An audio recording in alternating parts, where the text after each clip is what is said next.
When the Spanish arrived in the Philippines in 1521, they didn't just bring guns, ships and soldiers, they brought a system of racial classification. For over 3 centuries, Spanish rule reshaped Philippine society, introducing a rigid social hierarchy based on race and ancestry. Spanish colonial authorities classified the people in the Philippines into categories that shaped access to resources, power and privileges. Let's explore the main categories they used.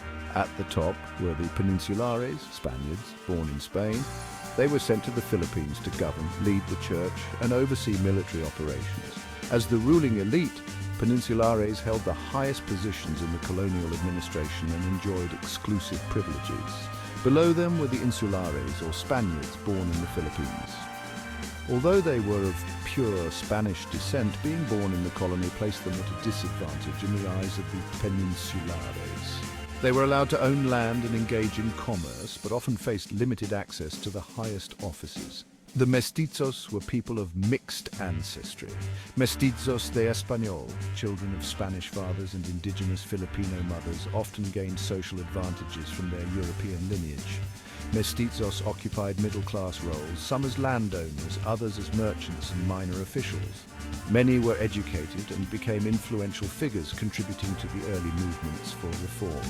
Meanwhile, the mestizos de sangre, those with Chinese and Filipino ancestry, were primarily traders and artisans.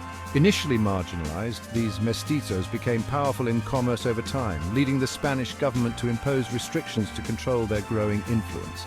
Finally, the largest group, the Indios, these were the native Filipino people who bore the brunt of colonial exploitation.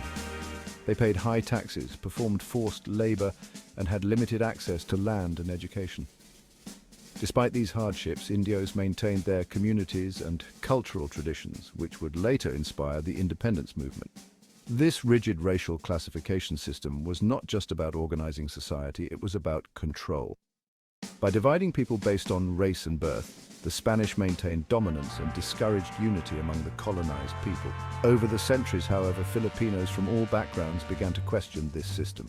Educated mestizos and insulares formed the Ilustrado class, pushing for reforms. Ultimately, racial divisions in colonial society could not prevent the growing desire for independence. The Spanish racial classification left lasting impacts on Filipino society, but it also sowed the seeds for a united struggle for freedom. By recognizing these divisions and their effects, we gain insight into the roots of Filipino identity and resilience.